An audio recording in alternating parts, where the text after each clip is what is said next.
بسم اللہ الرحمن الرحیم۔ اگرچہ اسلام میں بلی حلال نہیں، لیکن اس کو پاکیزہ اور طاہر حیوانات میں شمار کیا جاتا ہے۔ جو بلیاں کسی کی ملکیت نہ ہوں انہیں پالنے میں کوئی حرج نہیں، جیسا کہ حدیث میں ہے کہ رسول اللہ صلی اللہ علیہ وآلہ وسلم نے فرمایا، ایک عورت کو بلی کی وجہ سے عذاب ہوا۔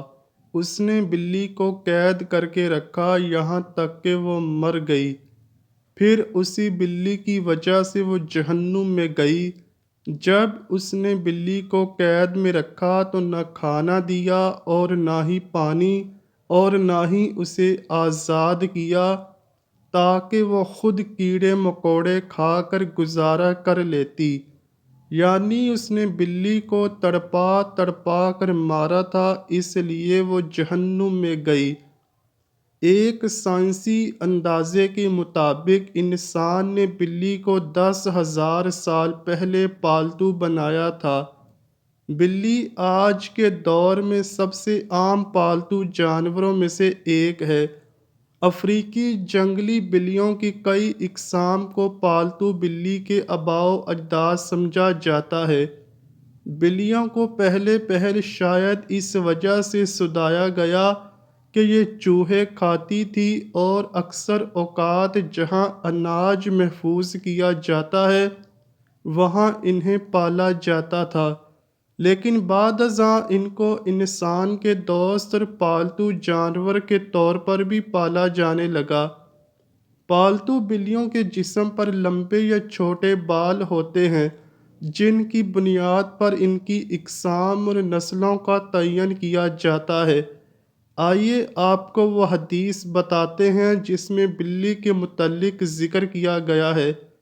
دوستوں، روایات سے یہ ثابت ہوتا ہے کہ بلی اگر کھانے میں کچھ کھا جائے یا پانی پی جائے تو وہ پلید اور نجس نہیں ہوتا، کیونکہ حدیث مبارکہ ہے، ایک عورت نے حضرت عائشہ رضی اللہ تعالیٰ عنہا کو ہریسہ بھیجا تو وہ نماز پڑھ رہی تھیں۔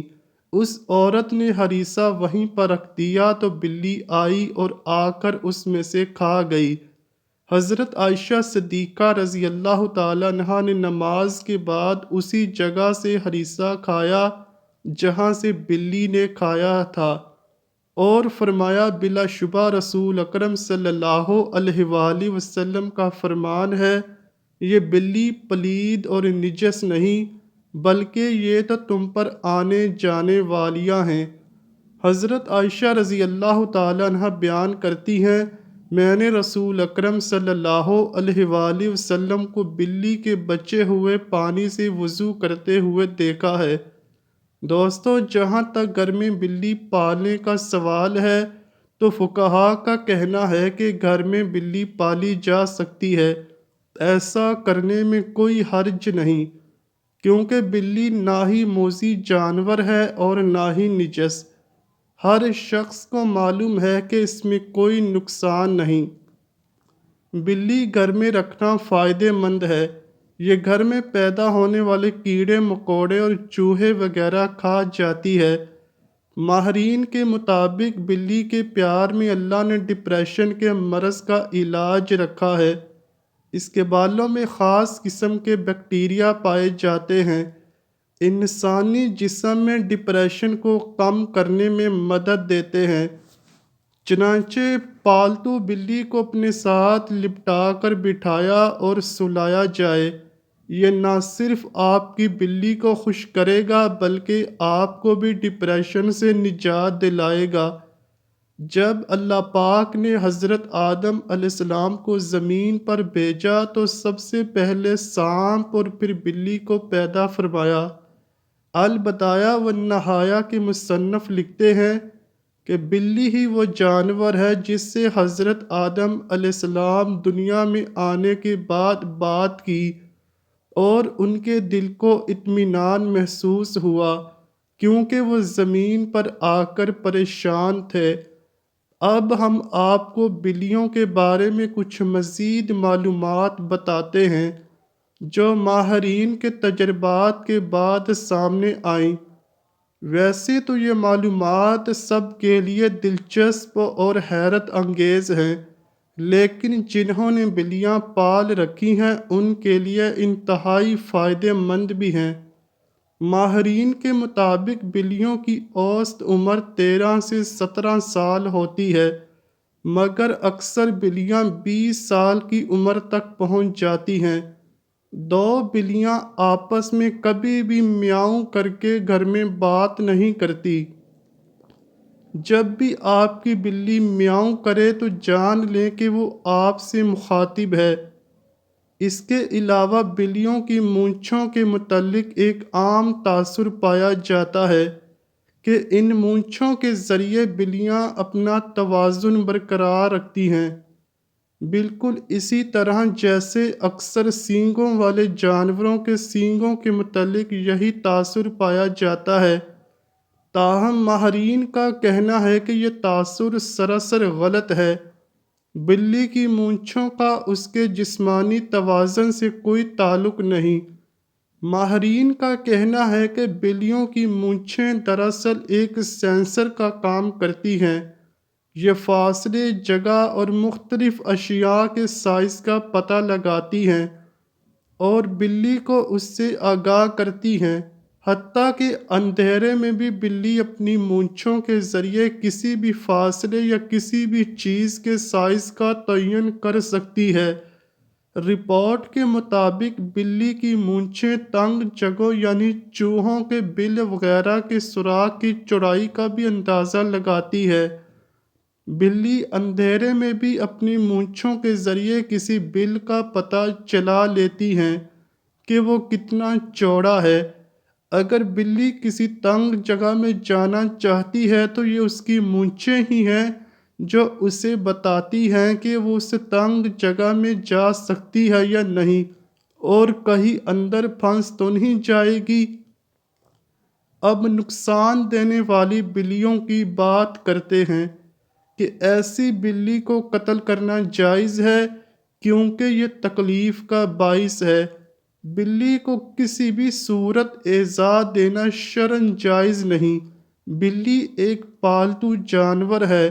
ہاں، اگر کوئی بلی خون خوار ہے اور گھر کا نقصان کرتی ہے تو اسے مارنے کی بجائے پکڑ کر کسی دور دراز علاقے میں چھوڑ دیا جائے تاکہ وہ اپنا ٹھکانہ بدل لے، لیکن اسے قتل کرنے کی اجازت نہیں دی جا سکتی اور نہ ہی اسے کوئی تکلیف دی جا سکتی ہے۔ عام طور پر بلی کے رونے کو بدشگونی مانا جاتا ہے۔ عام خیال یہ بھی پایا جاتا ہے کہ بلی جب کسی گھر میں روتی ہے تو اس گھر میں فوتگی ہونے والی ہوتی ہے۔ کچھ لوگ یہ بھی کہتے ہیں کہ بلی گھر میں آنے والی روحوں کو دیکھ کر روتی ہے۔ یہاں حضرت شاہ شمس تبریز رحمۃ اللہ علیہ سے منسوب ایک واقعہ بیان کرتے ہیں۔ حضرت شاہ شمس تبریز رحمۃ اللہ علیہ سے پوچھا گیا، آپ کہتے ہیں کہ بلی کا رونا انسان کے لیے بہتر نہیں ہوتا، ایسا کیوں؟ آپ نے فرمایا، خلقت آدم سے لاکھوں سال پہلے جب زمین پر جنات رہتے تھے، کچھ مخلوقات سے جنات نفرت کرتے تھے تو کچھ سے پیار۔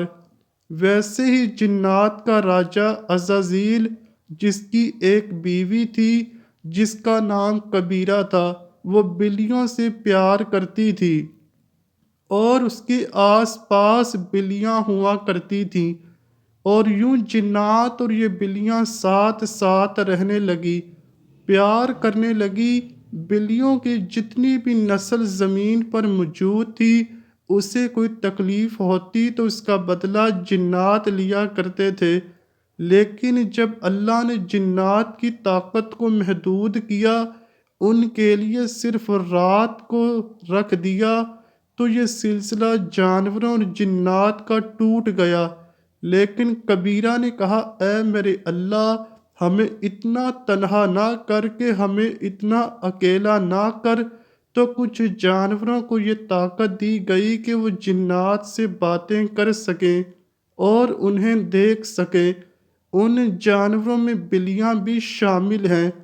اصل میں جنات کے ایام جو وہ زمین پر بسر کرتے ہیں انسان سے 7 دن آگے ہوتے ہیں۔ جو زمین پر ہوتا ہے وہ 7 دن پہلے جنات دیکھ چکے ہوتے ہیں۔ تبھی جب کوئی مرنے والا ہوتا ہے، جس گھر میں انتقال ہوتا ہے، وہاں جو فرشتے آتے ہیں، اللہ نے بلی کی آنکھ کو یہ طاقت بخشی ہے کہ وہ جنات کو دیکھ سکے، وہ فرشتہ موت کو دیکھ سکے، تو وہ درد بھری آواز میں رونے لگتی ہے، یہ بتانے لگتی ہے اے انسان، یہ زندگی جسے تو ہمیشہ کے لیے سمجھتا ہے جیسے کہ آج مرنے والا ہے ویسے ہی سب مر جائیں گے، اپنے اعمال بہتر کرو۔ تو لوگوں نے کہا اے اللہ کے ولی، اگر ہمارے گھر کے آس پاس کوئی بلی روئے تو ہم کیا کریں؟ تو شاہ شمس تبریز رحمۃ اللہ علیہ نے کہا تم حسب توفیق صدقہ کیا کرو اور 27 مرتبہ چاروں کل کا ورد کر کے اللہ سے دعا مانگا کرو، اللہ ہر پریشانی سے تمہیں محفوظ رکھے گا۔ اللہ سے دعا ہے کہ وہ ہمیں تمام برائیوں سے دور رکھ کر نیک اعمال کرنے کی توفیق عطا فرمائے اور ہمیں نبی مکرم صلی اللہ علیہ وآلہ وسلم سے سچی و پکی محبت عطا فرمائے، آمین یا رب العالمین۔ امید کرتا ہوں کہ آپ کو ویڈیو ضرور پسند آئی ہوگی۔ اگر ویڈیو پسند آئی ہے تو ویڈیو کو لائک کیجئے، شیئر کیجئے اور چینل کو لازمی سبسکرائب کیجئے۔ ملتے ہیں اگلی ویڈیو میں، تب تک کے لیے اللہ حافظ۔